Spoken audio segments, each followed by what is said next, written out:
मेरा नाम सिया है। आज मैं आपको अपनी जिंदगी का एक ऐसा मोड़ बताने वाली हूँ जो मेरी शादी की रात शुरू हुआ। मेरी शादी अभी अभी राज से हुई है।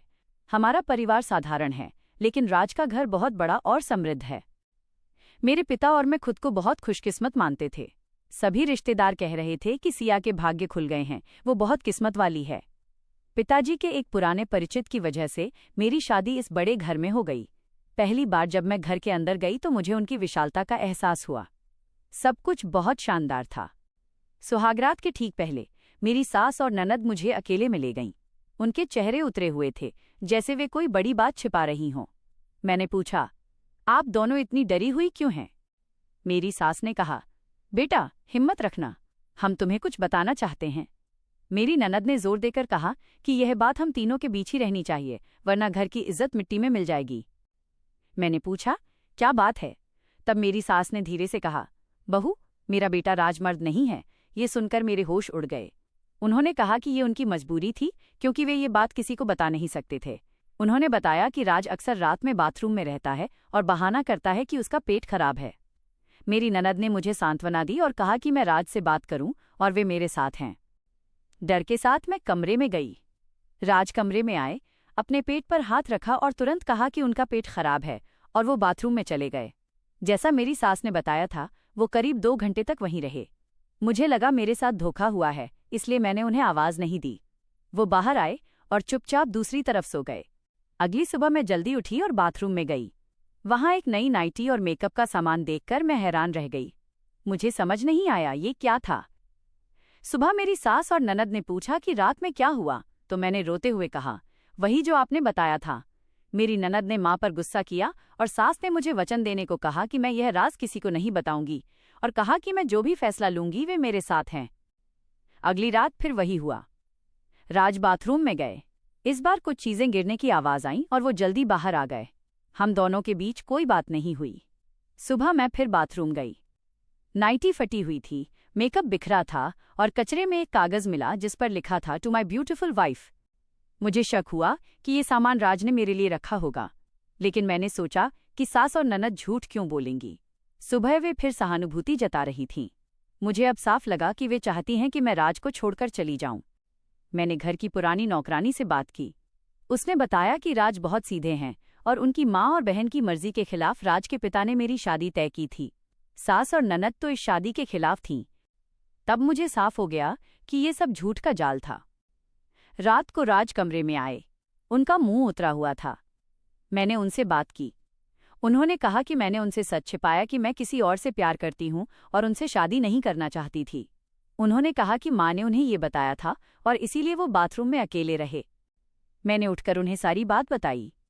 मैंने कहा, बाथरूम में रुकने को उन्होंने कहा था, और वो कपड़े और मेकअप वो तुम्हारी बहन ने पहली रात के तोहफे के रूप में रखे थे ताकि हमें गलत फहमी हो। राज को गुस्सा आया, लेकिन मैंने उन्हें शांत किया और कहा, अब हम इस बात को यहीं खत्म करेंगे और किसी को कुछ नहीं कहेंगे।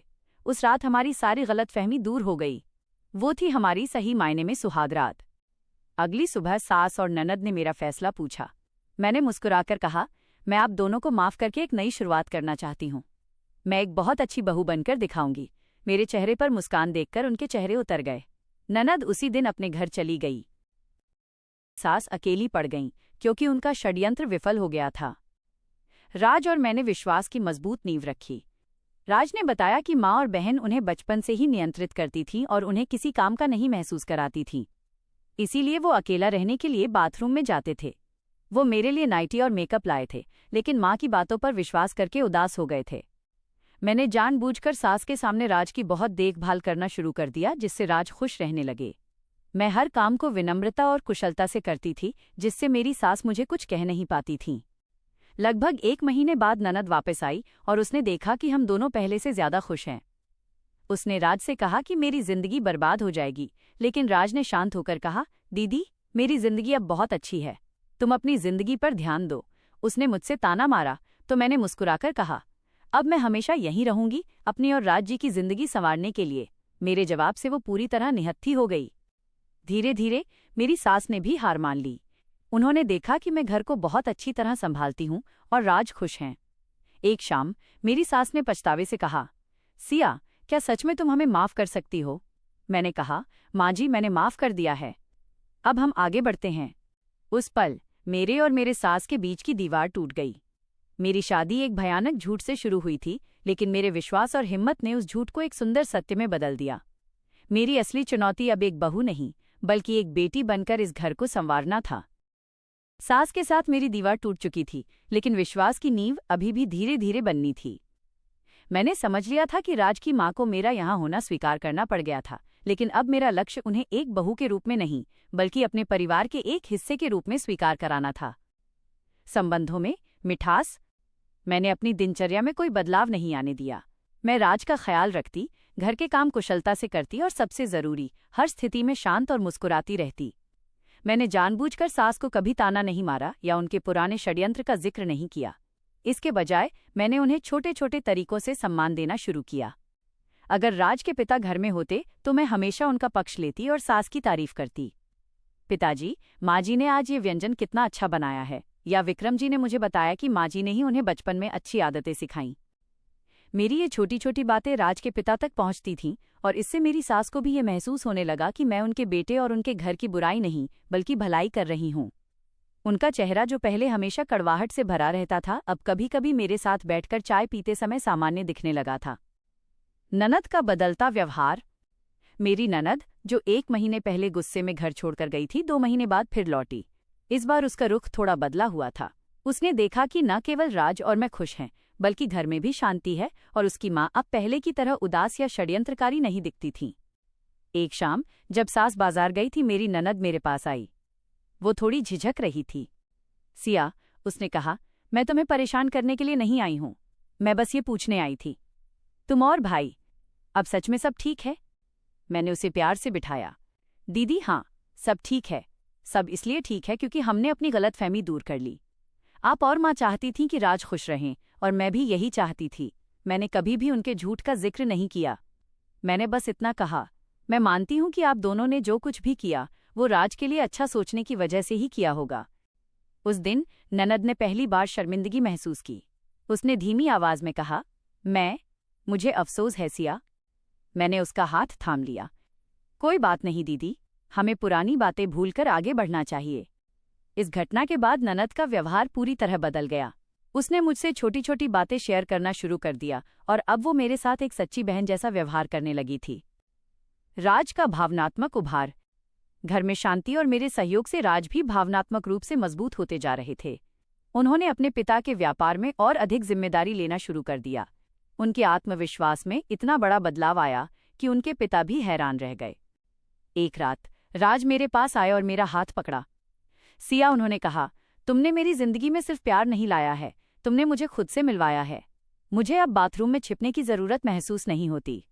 मुझे पता है कि मेरा पेट खराब होने का बहाना मेरी माँ और बहन की बातों से बचने का तरीका था, लेकिन अब मुझे किसी से डर नहीं लगता। मैंने उन्हें गले लगा लिया। राज, अब हमारा एक दूसरे पर विश्वास है। हम हर चुनौती का सामना मिलकर करेंगे। मेरी शादी, जो एक बहुत बड़े धोखे से शुरू हुई थी, अब प्यार, विश्वास और परिवार के सामंजस्य की कहानी बन चुकी थी।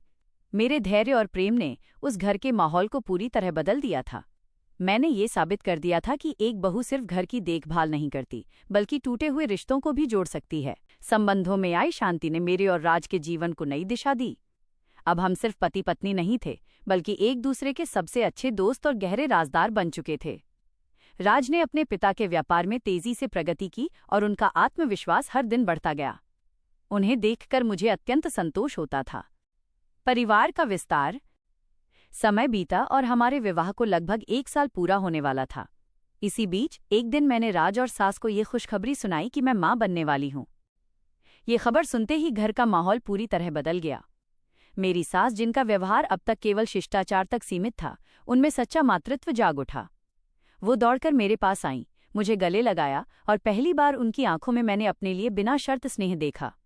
उनके होठों से बस यही शब्द निकले, बेटा, अब तुम्हें किसी चीज की चिंता नहीं करनी, मैं तुम्हारे साथ हूं। इस पल मुझे लगा कि मेरी सारी पिछली लड़ाई, सारे संघर्ष का अंत हो गया है। राज की माँ ने मुझे सिर्फ बहू नहीं, बल्कि अपने बच्चे की माँ के रूप में, अपने परिवार के केंद्र के रूप में स्वीकार कर लिया था। मेरी ननद भी ये खबर सुनकर अपने ससुराल से तुरंत आई। उसका व्यवहार पूरी तरह बदल चुका था। वो मेरी छोटी छोटी ज़रूरतों का ध्यान रखती और अपनी माँ से मजाक में कहती, माँ, आप भाभी को इतना प्यार मत करो वरना भाई साहब जलने लगेंगे। राज का सम्मान। एक शाम राज के पिता ने घर के सभी सदस्यों को डिनर के लिए बुलाया। भोजन के बाद उन्होंने राज और मुझे अपने पास बुलाया। राज पिताजी ने गर्व से कहा, तुमने पिछले 1 साल में खुद को साबित किया है। व्यापार में तुम्हारी समझदारी और मेहनत काबिले तारीफ है, लेकिन सबसे बड़ी जीत तुम्हारी ये है कि तुमने अपने घर और अपने रिश्तों को संभाल लिया। तुम्हारी माँ और बहन भी अब बहुत खुश हैं। फिर उन्होंने मेरी तरफ देखा, और सिया, तुम सिर्फ इस घर की बहू नहीं हो, तुम इस घर की भाग्य लक्ष्मी हो। तुमने इस घर को जोड़ा है। मैं जानता हूं कि शादी की शुरुआत में कुछ गलतफहमियां थीं, लेकिन तुमने अपने धैर्य और प्यार से सब कुछ ठीक कर दिया। तुम दोनों ने ये साबित कर दिया कि विश्वास और संवाद से हर समस्या हल हो सकती है। राज ने सबके सामने मेरा हाथ थामा। ये मेरे लिए सबसे बड़ी जीत थी। जहां 1 साल पहले मुझे एक धोखेबाज समझा गया था, आज वहीं मुझे पूरे परिवार का सम्मान मिल रहा था। विजय का संदेश। हमारा बच्चा आया और खुशी से हमारा घर भर गया। सास और ननद मिलकर बच्चे की देखभाल करती थी और अब घर में पहले वाली साजिश की जगह केवल खुशी, हंसी और प्यार था। मैंने अपनी कहानी से यही सीखा कि प्रेम और सच्चाई की ताकत किसी भी झूठ और षड्यंत्र से ज्यादा बड़ी होती है। मैंने अपने आत्मविश्वास और चुप्पी को अपनी सबसे बड़ी ताकत बनाया और बिना किसी को दोष दिए अपनी लड़ाई जीती। सिया की कहानी पर एक भावनात्मक ट्वीट। एक झूठ से शुरू हुई कहानी आज प्यार की मिसाल है। डर और गलतफहमी की रात से लेकर विश्वास और मातृत्व के उजाले तक का सफर। मैंने अपनी आवाज नहीं, अपने धैर्य को अपना हथियार बनाया। किसी को दोष दिए बिना मैंने अपने रिश्ते को बचाया और अपने घर को जीता। बच्चे के आगमन की घोषणा ने परिवार के पुराने घावों को पूरी तरह भर दिया था। मेरी सास अब दादी बनने की खुशी में अपने पिछले व्यवहार को भूल चुकी थीं। उनकी चिंताएं अब केवल मेरी देखभाल और आने वाले बच्चे पर केंद्रित थीं। वो हर छोटी छोटी बात पर ध्यान देती थी और राज को भी मेरी हर जरूरत पूरी करने के लिए कहती थीं। राज ने भी इस बदलाव को महसूस किया और अपनी माँ को पूरा सम्मान दिया। वह जानते थे कि माँ का प्यार सच्चा है, बस वो अतीत में गलत लोगों के प्रभाव में थी। सास अब अक्सर मेरे पास बैठकर अपने बचपन की कहानियां सुनाती थी और मैं ध्यान से सुनती थी। 9 महीने बाद हमारे घर में एक प्यारी बेटी ने जन्म लिया। बेटी के जन्म से पूरे घर में जश्न का माहौल छा गया। राज के पिता ने अस्पताल में ही ऐलान कर दिया कि उनकी पोती इस घर के लिए भाग्यशाली है। मेरी सास ने मेरी बेटी को अपनी गोद में लिया तो उनकी आंखों से खुशी के आंसू छलक पड़े। उन्होंने मेरी तरफ देखकर कहा, सिया, तुमने न केवल इस घर को एक वारिस दिया है, बल्कि तुमने मुझे मेरी पिछली गलतियों के लिए माफ करने का सबसे बड़ा उपहार दिया है। मेरी ननद भी अपने ससुराल से तुरंत आ गई और उसने बच्ची का नामकरण संस्कार में बढ़ चढ़कर हिस्सा लिया। उसका मेरे प्रति स्नेह अब निश्चल था और उसने मुझे बताया कि वो कितनी शर्मिंदा थी कि वो पहले अपनी माँ के प्रभाव में थी। व्यापार में साझेदारी। बच्चे के आने के बाद राज का उत्साह और बढ़ गया। उन्होंने अपने पिता के व्यापार में तेजी से विस्तार किया। कुछ समय बाद राज के पिता ने परिवार की बैठक बुलाई। उन्होंने कहा, अब समय आ गया है कि मैं अपनी जिम्मेदारियों को अगली पीढ़ी को सौंप दूं। उन्होंने आधिकारिक तौर पर राज को कंपनी का नया प्रमुख घोषित किया। लेकिन उन्होंने एक और चौंकाने वाला फैसला लिया। उन्होंने मेरी तरफ देखकर कहा, सिया, तुमने राज को भावनात्मक रूप से मजबूत किया है और इस घर को संभाला है। मैं चाहता हूं कि तुम भी कंपनी के ट्रस्ट और सामाजिक कार्यों की देखरेख करो। तुम्हारे अंदर जो धैर्य और सच्चाई है, उसकी जरूरत हमारे व्यापार के नैतिक आधार को मजबूत करने के लिए है। राज ने तुरंत इस बात का समर्थन किया। ये मेरे लिए एक बहुत बड़ा सम्मान था। अब मैं सिर्फ घर की बहू नहीं थी, बल्कि परिवार के व्यापार की एक जिम्मेदार भागीदार भी बन गई थी। मेरे पिता, जिन्होंने हमेशा मेरा समर्थन किया था, जब उन्हें ये खबर मिली तो उनकी आंखें गर्व से भर आईं। बेटी बड़ी हो रही थी और राज और मेरा रिश्ता हर दिन और गहरा होता गया। हम दोनों ने मिलकर ये सबक सीखा था कि कोई भी बाहरी साजिश दो लोगों के बीच के सच्चे प्रेम और विश्वास को नहीं तोड़ सकती। राज अब पूरी तरह से बदल चुके थे। वो पहले से ज्यादा खुले, हंसमुख और आत्मविश्वास से भरे थे। उनके पेट खराब होने की पुरानी आदत पूरी तरह से छूट गई थी। वो अब सबके सामने गर्व से अपनी पत्नी और बेटी के बारे में बात करते थे। एक शाम मैं और राज अपने कमरे में बैठे थे और मैं अपनी बेटी को सुला रही थी। राज मेरे पास आए और उन्होंने मेरे माथे को चूमा। सिया, उन्होंने कहा, तुमने मेरी जिंदगी में सब कुछ सही कर दिया। अगर उस रात तुम मुझसे बात नहीं करती या अगर तुम मेरी माँ के झूठ पर विश्वास करके चली जाती तो मैं शायद हमेशा के लिए उस अकेलेपन और डर में ही फंसा रहता। तुम्हारी हिम्मत ने मुझे बचाया। मैंने मुस्कुराकर कहा, राज, हमारी जिंदगी की कहानी एक सबक है कि विश्वास की एक रात धोखे के पूरे साल पर भारी पड़ सकती है। हमें बस सही समय पर सही बात कहने की हिम्मत चाहिए। हमारा घर जो कभी साजिशों और गलतफहमियों का केंद्र था, अब प्रेम, सफलता और आपसी सम्मान की मिसाल बन चुका था। मैंने अपनी कहानी से यह साबित किया कि एक महिला का धैर्य और दृढ़ संकल्प पूरे परिवार की दिशा बदल सकता है। सिया का अंतिम संदेश। मेरी शादी एक भयानक झूठ से शुरू हुई, लेकिन मेरा धैर्य मेरी सबसे बड़ी शक्ति बन गया। मैंने अपने पति के दिल को जीता, अपने ससुराल वालों को प्यार से बदला और एक टूटे हुए परिवार को जोड़ा। आज मैं न केवल एक माँ हूँ, बल्कि अपने परिवार के साम्राज्य की भागीदार भी हूँ। राज और सिया का जीवन बेटी के आगमन और व्यापार में नई साझेदारी के साथ पूर्णता की ओर बढ़ रहा था। सास और ननद अब सिया को बेटी की तरह प्यार करती थीं। सब कुछ शांत और सुव्यवस्थित था।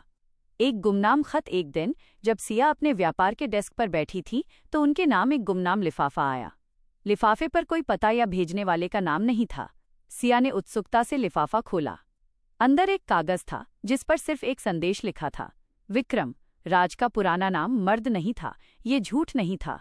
ये बात तुम लोगों के बीच से ही किसी ने फैलाई थी ताकि तुम्हें अलग किया जा सके। तुम्हारी सास और ननद तो सिर्फ मोहरे थीं।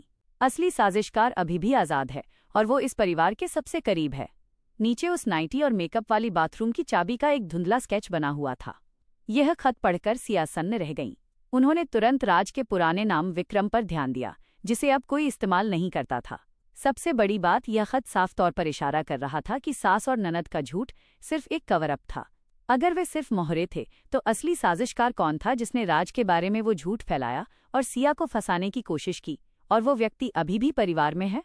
राज का अतीत। सिया ने तुरंत राज से बात की। राज ये खत देखकर चौंक गए। ये किसने भेजा होगा?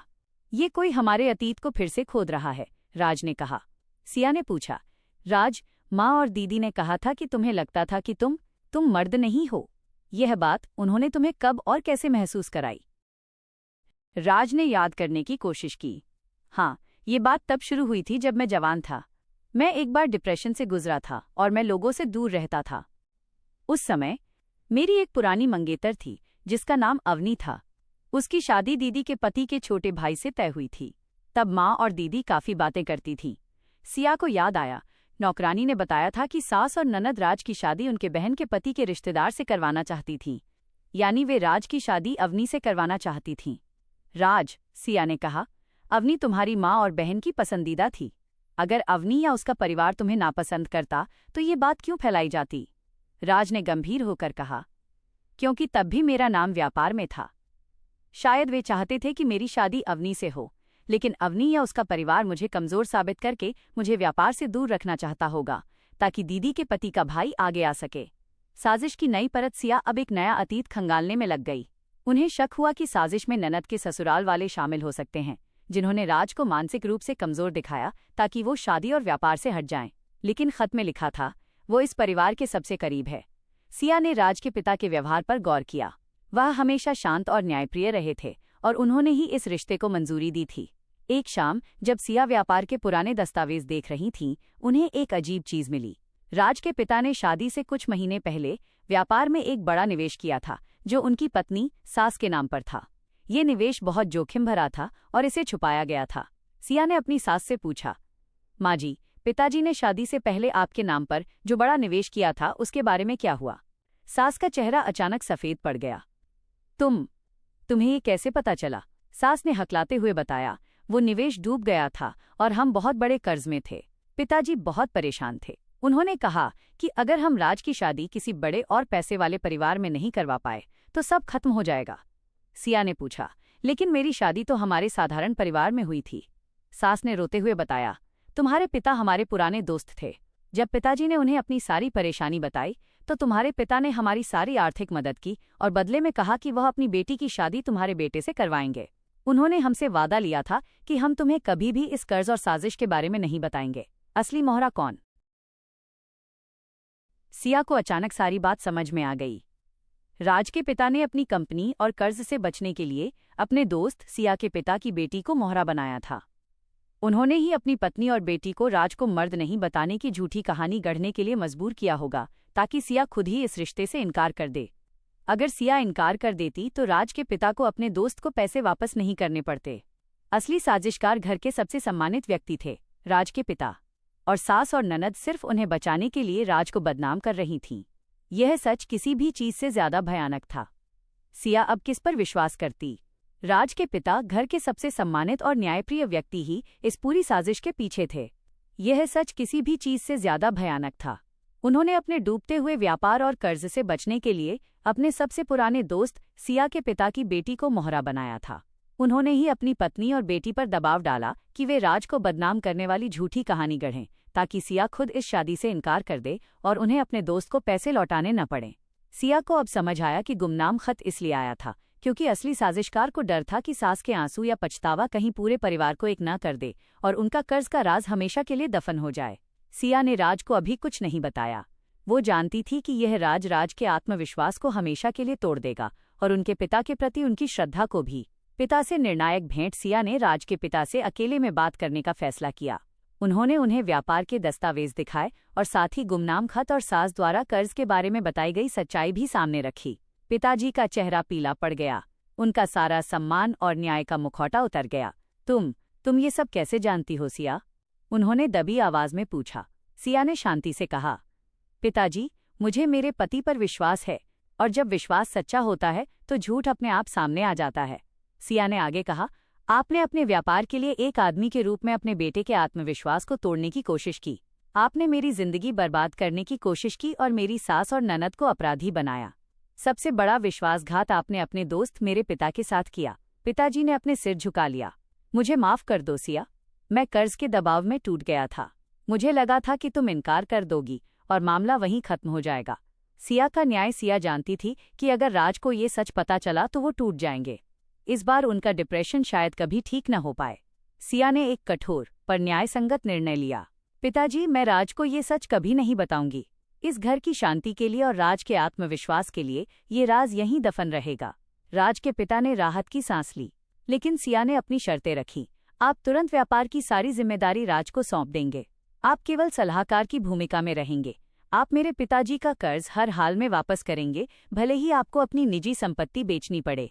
आप मेरी सास और ननद से सच्चे दिल से माफी मांगेंगे। आपने उन्हें जिस शर्मिंदगी और झूठ में धकेला उसकी भरपाई करेंगे। पिताजी ने बिना किसी विरोध के सारी शर्तें मान लीं।